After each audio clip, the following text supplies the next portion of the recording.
lakini sidhani hiyo siku hizi imekuwa ni kama tutasema ni outdated ama nini.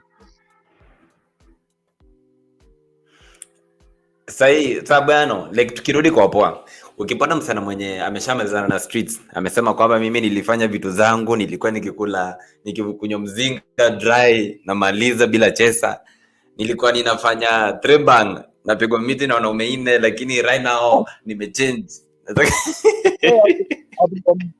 Hapo kwa miti yangu.